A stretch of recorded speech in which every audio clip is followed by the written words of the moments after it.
Hello guys, welcome back to my YouTube channel. ഒരു വർഷം ഒരാൾക്ക് എത്ര കിലോ മസിൽ ബിൽഡ് ചെയ്യാൻ പറ്റും നിങ്ങൾക്കറിയാവോ? ആർക്കെങ്കിലും അറിയാവോ? ഇല്ല, ആർക്കും അറിയത്തില്ല. ചുമ്മാ ജിമ്മിൽ പോകുന്നു, വർക്കൗട്ട് ചെയ്യുന്നു, വരുന്നു, കിടന്നുറങ്ങുന്നു, ഫുഡ് കഴിക്കുന്നു, വീണ്ടും പോയി വർക്കൗട്ട് ചെയ്യുന്നു, വാലക്കൊല വർക്കൗട്ട് ചെയ്യുന്നു, ഒന്നും ഫോക്കസ് ചെയ്യുന്നില്ല.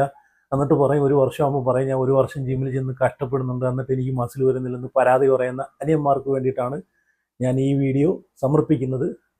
ഒരു വർഷം കൊണ്ട് നമുക്ക് എത്ര കിലോ മസിൽ ഗെയിൻ ചെയ്യാൻ പറ്റും എന്ന് ഞാൻ പറഞ്ഞുതരാം. എനിക്ക് തോന്നുന്നു ഇന്ന് വരെ ഒരു ഫിറ്റ്നസ് ഒരു ഒരു ഒരു ഫിറ്റ്നസ് ട്രെയിനർ ആയിക്കോട്ടെ, ഒരു ചാനലിലായിക്കോട്ടെ, ഇങ്ങനൊരു വീഡിയോ ഞാൻ കണ്ടിട്ടില്ല. ഞാനും ജിമ്മിൽ പോകുന്ന സമയത്തൊക്കെ ഈ പറയുന്ന പോലെ ഒന്നും അറിവില്ലാതെയാണ് ജിമ്മിൽ ചെന്ന് കയറുന്നതും വർക്കൗട്ട് ചെയ്യുന്നതും. പറഞ്ഞു തരാനോ എടുക്കാനോ ഒരു മനുഷ്യൻ ആ സമയത്തില്ല. കാരണം യൂട്യൂബ് ചാനലിനകത്താണെങ്കിൽ റീച്ചിന് വേണ്ടിയിട്ടും മറ്റുള്ളതിന് വേണ്ടിയിട്ടൊക്കെ ആൾക്കാർ ഫിറ്റ്നസ് ചാനൽ എന്ന് പറഞ്ഞിട്ട് തുടങ്ങിയിട്ട് മറ്റുള്ള പരിപാടികളൊക്കെയാണ് ചെയ്യുന്നത്. കുറേ ഷോർട്സ് വീഡിയോ ഇട്ടിട്ട്, അല്ലെ അതിന് കുറേ BGM എഴുതിയിട്ട്, അങ്ങനെയൊക്കെയുള്ള പരിപാടി. അപ്പം ഇങ്ങനെയുള്ള കാര്യങ്ങളൊന്നും പറഞ്ഞു തരാനൊന്നും ആരുമില്ല. അപ്പം ഞാൻ എൻ്റെ അനുഭവത്തിലൂടെ മനസ്സിലാക്കിയതും എൻ്റെ എക്സ്പീരിയൻസ് ഞാൻ മറ്റുള്ളവർക്ക് വേണ്ടിയിട്ട് ഷെയർ ചെയ്യാൻ തീരുമാനിച്ചതും കൊണ്ട് മാത്രമാണ് ഫിറ്റ്നസ് എന്നുള്ളൊരു ഇത്. കാരണം ഞാൻ പഠിച്ചത് അല്ലെങ്കിൽ ഞാൻ നേടിയ റിസൾട്ട് അത് മറ്റുള്ളവർക്ക് കൂടെ ഷെയർ ചെയ്യാൻ, അല്ലെങ്കിൽ അവരും കൂടെ അതിൽ നിന്നൊരു വിജയം കണ്ടുപിടിക്കട്ടെ എന്ന് കരുതിയിട്ടാണ് ഞാൻ ഈ ഒരു ചാനൽ തന്നെ തുടങ്ങിയിട്ടുള്ളത്. ഓക്കെ, അതവിടെ നിൽക്കട്ടെ, അതല്ല ഇപ്പം മെയിൻ വിഷയം. ഇപ്പം ഒരു വർഷം കൊണ്ട് നമുക്ക് എത്ര കിലോ വരെ മസിൽ ഗെയിൻ ചെയ്യാം? ഒരു വർഷം നമുക്ക് ജിമ്മിൽ പോയി വർക്കൗട്ട് ചെയ്യുന്ന ഒരാൾക്ക് എത്ര മസിൽ ഗെയിൻ ഒരു വർഷം കൊണ്ട് നേടിയെടുക്കാം എന്നാണ് ഞാൻ പറയുന്നത്. അപ്പം നിങ്ങൾ ഇതിന് 4 ഘടകങ്ങൾ ഇമ്പോർട്ടൻ്റ് ആണ്, 4 ഫാക്ടേഴ്സ്. അപ്പം 4 കാര്യങ്ങൾ നിങ്ങൾ ആദ്യം ശ്രദ്ധിക്കുക കേട്ടോ. ഈ 4 കാര്യങ്ങൾ ശ്രദ്ധിച്ചു കഴിഞ്ഞാൽ മാത്രമേ നിങ്ങൾക്ക് പ്രോപ്പറായിട്ടുള്ള റിസൾട്ട് കിട്ടത്തുള്ളൂ. അതിൽ 100% ഉറപ്പായിട്ട് ഞാൻ പറയുവാണ്, ഈ 4 കാര്യങ്ങൾ നിങ്ങൾ ശ്രദ്ധിച്ചിരിക്കണം കേട്ടോ. അതിൽ ഒന്നാമതായിട്ട് ട്രെയിനിങ് നിങ്ങൾ ശ്രദ്ധിച്ചിരിക്കണം. രണ്ടാമതായിട്ട് ന്യൂട്രീഷൻസ് നിങ്ങൾ ശ്രദ്ധിച്ചിരിക്കണം. മൂന്നാമതായിട്ട് റെസ്റ്റ് റിക്കവറി ശ്രദ്ധിച്ചിരിക്കണം, അത് ഇമ്പോർട്ടൻ്റ് ആണ്.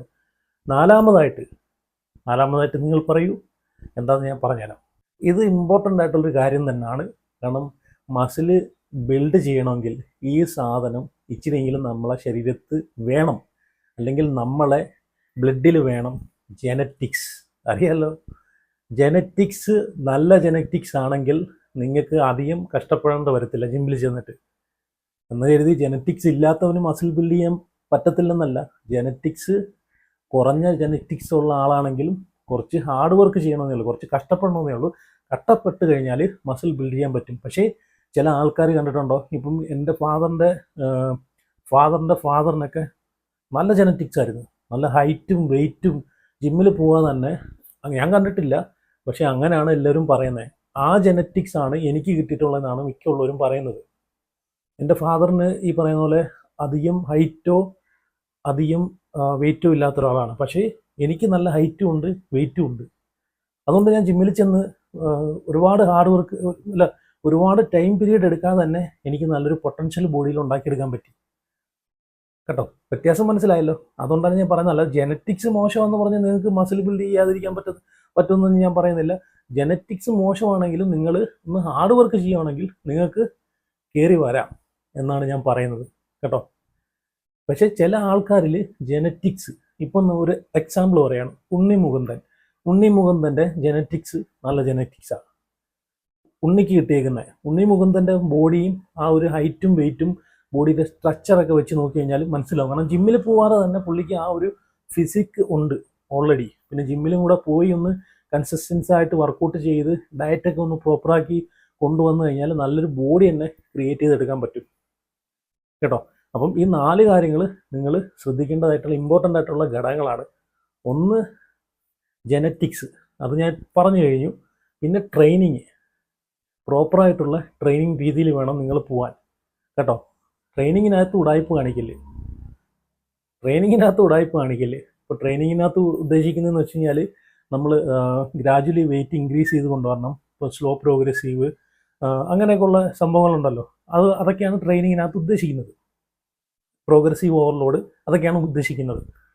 എന്നിട്ട് ന്യൂട്രീഷൻസിനകത്ത് നിങ്ങൾ ശ്രദ്ധിക്കേണ്ട കാര്യം എന്ന് വെച്ച് കഴിഞ്ഞാൽ ആവശ്യത്തിന്, ബോഡിക്ക് ആവശ്യത്തിന്, ഇപ്പോൾ ഞാനൊരു 60 kg എക്സാമ്പിൾ പറയുകയാണ്, ഞാൻ 60 kg ഒന്നുമല്ല, ഞാനൊരു ഇപ്പം 90 kg ഉണ്ട് ഞാൻ കേട്ടോ, ഇപ്പം 90 kg ആണ്. ഞാനൊരു എക്സാമ്പിൾ പറയുകയാണ്, ഞാൻ ഒരു 60 kg ഉള്ള ഒരാളാണെങ്കിൽ എനിക്കൊരു 70 gram പ്രോട്ടീനെങ്കിലും എൻ്റെ ബോഡിക്ക് കൊടുത്തിരിക്കണം കേട്ടോ.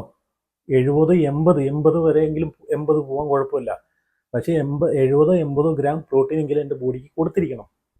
അപ്പോൾ ന്യൂട്രീഷൻസിനകത്ത് നിങ്ങൾ ശ്രദ്ധിക്കേണ്ട കാര്യം എന്ന് വെച്ച് കഴിഞ്ഞാൽ പ്രോട്ടീൻ, ആവശ്യത്തിന് പ്രോട്ടീൻ കൊടുക്കുക. അനാവശ്യത്തിന് പ്രോട്ടീൻ കൊടുത്ത് ബോഡി നശിപ്പിക്കല്, എനിക്കതേ പറയാനുള്ളൂ. പ്രോട്ടീൻ കൊടുക്കണമെന്ന് പറയുമ്പോഴത്തേക്ക് അവിടെ നിന്നും പ്രോട്ടീൻ മാത്രം കളക്ട് ചെയ്തെടുത്തുകൊണ്ടൊന്ന് കഴിക്കുന്ന ആൾക്കാരൊക്കെ ഉണ്ട്. അത് അങ്ങനെ ഓവറായിട്ട് ബോഡിക്ക് പ്രോട്ടീൻ പോയാലും അത് നമ്മളെ റിസൾട്ടിനെ ബാധിക്കും കേട്ടോ. അപ്പം ആവശ്യത്തിന് പ്രോട്ടീൻ കൊടുക്കുക ബോഡിക്ക്. അതുപോലെ കാർബോഹൈഡ്രേറ്റും ആവശ്യത്തിന് ബോഡിയിൽ കൊടുക്കുക. ഓവറായിട്ട് കൊടുത്തു കഴിഞ്ഞാൽ ബോഡിയിൽ ഫാറ്റ് കയറി അത് പൊണ്ണത്തടിയിലോട്ട് പോകും കേട്ടോ. അതുപോലെ ഫാറ്റ് ഹെൽത്തി ആയിട്ടുള്ള ഫാറ്റ്, ആവശ്യത്തിന് മധുരം, ആവശ്യത്തിന് ഉപ്പ്, അതുപോലെ ഓയിലി ഫുഡ്, പുറത്തുനിന്നുള്ള കരിച്ചത്, വലിച്ചത്, പരിച്ചത്, ഇങ്ങനെയൊക്കെ പറഞ്ഞിട്ടുള്ള സംഭവങ്ങളുണ്ടല്ലോ, അതൊക്കെ അങ്ങ് മാക്സിമം ഒഴിവാക്കുക കേട്ടോ. നല്ലൊരു ബോഡി സെറ്റ് ചെയ്യാൻ ആഗ്രഹം ഉള്ള ആൾക്കാരാണെങ്കിൽ മാത്രം അതൊക്കെ അങ്ങ് ഒഴിവാക്കുക. പിന്നെ ആഴ്ചയിൽ 1-2 വട്ടം പോയി, അത്രയ്ക്ക് കൊതിയാണെങ്കിൽ പുറത്ത് പോയി ഒരു ഷവായിയോ അങ്ങനെയുള്ള ഐറ്റങ്ങളൊക്കെ ഒന്ന് കഴിക്കുക കേട്ടോ. അതും നല്ല കടയിൽ കയറി മാത്രം കഴിക്കുക, ക്വാളിറ്റി ഉള്ള ഫുഡ് മാത്രം കഴിക്കുക. അപ്പം ഹെൽത്തി ആയിട്ടുള്ള ഫാറ്റ് അതും കൂടെ ആഡ് ചെയ്യുക കേട്ടോ. അപ്പം ന്യൂട്രീഷൻസിനകത്ത് മനസ്സിലായല്ലോ. പിന്നെ 4-മത്തെ റെസ്റ്റ് റിക്കവറി, അത് ഇമ്പോർട്ടൻ്റ് ആണ്. നിങ്ങൾ കണ്ടം വാരി വലിച്ച് ജിമ്മിൽ പോയി വർക്കൗട്ട് ചെയ്തിട്ടോ, അല്ലെങ്കിൽ ബോഡിക്ക് നല്ല രീതിയിലുള്ള പ്രോട്ടീൻ ഫുഡ് കൊടുത്തിട്ടോ, ഡയറ്റ് ഫോക്കസ് ചെയ്തിട്ടോ നേരെ വന്നിട്ട് റെസ്റ്റ് എടുത്തില്ലെങ്കിൽ, അല്ലെങ്കിൽ ബോഡിക്ക് റിക്കവറി കൊടുത്തില്ലെങ്കിൽ ഒരു പ്രയോജനമില്ല മക്കളെ, ഒരു പ്രയോജനമില്ല. നിങ്ങൾ അതെല്ലാം വേസ്റ്റായി കേട്ടോ. ബോഡിക്ക് പ്രോപ്പറായിട്ടുള്ള റെസ്റ്റ് കൊടുക്കണം, റിക്കവറി കൊടുക്കണം. അറിയാലോ, ഒരു മസിൽ പാർട്സ് നമ്മൾ ചെയ്ത് കഴിഞ്ഞാൽ 48 മണിക്കൂർ അതിന് റിക്കവറി ടൈം കൊടുക്കണം. മിക്കുള്ളവർ ഞാൻ ജിമ്മിൽ കണ്ടിട്ടുണ്ട്, മിക്കുള്ള ആനയുമാരും ചെന്ന് ബൈസെപ്സിന് ആഴ്ചയിൽ 3 തവണ അടിപ്പിച്ചടിക്കുന്ന ആൾക്കാരെ ഞാൻ കണ്ടിട്ടുണ്ട്. എങ്ങനെയും ബൈസെപ്സിന് പീക്ക് വരുത്താൻ വേണ്ടിയിട്ട് ആഴ്ചയിൽ 3 വട്ടം അടുപ്പിച്ച് കളിക്കുന്ന ആൾക്കാരെ കണ്ടിട്ടുണ്ട്. അങ്ങനെ കളിച്ചു കഴിഞ്ഞാൽ ആ ബൈസെപ്സ് ഡാമേജ് ആവത്തേ ഉള്ളൂ. ഡാമേജ് ആയിട്ട് റിക്കവറി, ഇഞ്ചുറി ആയിട്ട് പിന്നെ റിക്കവറി ചെയ്ത് കൊണ്ടുവരാൻ താമസം എടുക്കും. പിന്നെ ഭയങ്കര പെയിൻ ആയിരിക്കും കേട്ടോ.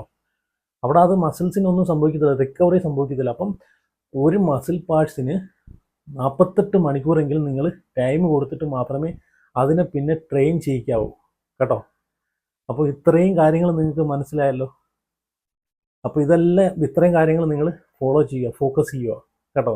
ഇനി നേരെ വിഷയത്തിലോട്ട് വരാം. കാരണം ഇത്രയും കാര്യങ്ങൾ നിങ്ങൾ ശ്രദ്ധിക്കാൻ മാത്രമാണ് ഞാൻ പറഞ്ഞു തന്നത്. ഇത്രയും കാര്യങ്ങൾ ഫോക്കസ് ചെയ്ത് കഴിഞ്ഞാൽ, ഇത്രയും കാര്യങ്ങൾ ഞാൻ മുമ്പേ പറഞ്ഞ കാര്യങ്ങൾ എന്ന് വെച്ച് കഴിഞ്ഞാൽ ഘടകങ്ങളാണ്, ഫാക്ടറാണ്. അത് ഉറപ്പായിട്ടും ഫോളോ ചെയ്യേണ്ട കാര്യങ്ങളാണ്. അത് ഫോളോ ചെയ്താൽ മാത്രമേ ഒരു വർഷം കൊണ്ട് നിങ്ങൾക്ക് ഇത്ര കെജി മസിൽ നിങ്ങൾക്ക് ഗെയിൻ ചെയ്യാൻ പറ്റും. നിങ്ങളുടെ ബോഡിയിൽ ഉറപ്പായിട്ടും ഗെയിൻ ചെയ്യാൻ പറ്റും കേട്ടോ. ഇനി നമുക്ക് എത്ര കെജി വരെ ഒരു വർഷത്തിൽ ഗെയിൻ ചെയ്യാമെന്ന് നോക്കാം. അപ്പം നമുക്കറിയാമല്ലോ, വർക്കൗട്ട് ചെയ്യുന്ന ഒരാളെ 3 രീതിയിലാണ് ഡിവൈഡ് ചെയ്തിരിക്കുന്നത്. 1 ബിഗിനർ, 2 ഇൻ്റർമീഡിയറ്റ്, 3 അഡ്വാൻസ്. ബിഗിനറായിട്ടുള്ള ആൾക്ക് 10-15 kg വരെ ഒരു വർഷം കൂട്ടാവുന്നതാണ്. ഒരു വർഷം ഞാൻ മുമ്പേ പറഞ്ഞിട്ടുള്ള കാര്യങ്ങളൊക്കെ പക്കയായിട്ട് ഫോക്കസ് ചെയ്യുകയാണെങ്കിൽ. കാരണം ബിഗിനർ ആകുമ്പോഴത്തേക്ക് കുറച്ച് ഹാർഡ് വർക്ക് ചെയ്യേണ്ടി വരും കേട്ടോ. ഇനി അടുത്തത് ഇൻ്റർമീഡിയറ്റ് ആയിട്ടുള്ള ആൾക്കാർക്ക് ഒരു 5 kg തൊട്ട് 10 kg വരെ ഒരു വർഷം നമുക്ക് മസിൽ ഗെയിൻ ചെയ്യാവുന്നതാണ് കേട്ടോ. അപ്പം മേൽപ്പറഞ്ഞ കാര്യങ്ങളൊക്കെ പക്കയായിട്ട് ഫോക്കസ് ചെയ്യണം. ഇൻ്റർമീഡിയറ്റിലോട്ട് വരുമ്പോഴത്തേക്ക് കുറച്ച് കടുപ്പം കുറയും. ബിഗിനർ ആകുമ്പോഴത്തേക്ക് ഇച്ചിരി കടുപ്പം കൂടും, കുറച്ചൊന്ന് കഷ്ടപ്പെടണം കേട്ടോ. അത്രയേ ഉള്ളൂ. അത് കഴിഞ്ഞിട്ട് അവസാനം ലാസ്റ്റ്, അപ്പം ബിഗിനർ കഴിഞ്ഞ് ഇൻ്റർമീഡിയറ്റ് കഴിഞ്ഞ് അഡ്വാൻസിലോട്ട് വരുമ്പോഴത്തേക്ക് ഒരു 2.5 തൊട്ട് ഒരു 5 kg വരെ നമുക്ക് കൂട്ടാവുന്നതാണ്. ഒരു വർഷം വെയിറ്റ് മസിൽ ഗെയിൻ ചെയ്യാവുന്നതാണ് കേട്ടോ. അഡ്വാൻസ് ആകുമ്പോഴത്തേക്ക് ഓൾറെഡി അവൻ വേറെ ലെവലായി എന്നാണ് അർത്ഥം. അവൻ്റെ ബോഡി അഡ്വാൻസ് ലെവലിലുള്ള ഒരാളെ ബോഡി അത്യാവശ്യം നാച്ചുറലായിട്ട് പീക്ക് ലെവലിൽ ആയി നിൽക്കുവാണ്. പിന്നെ മസിലിന് ഹൈപ്പർട്രോഫിക്ക് വേണ്ടി വർക്കൗട്ട് ചെയ്താൽ മാത്രം മതി കേട്ടോ.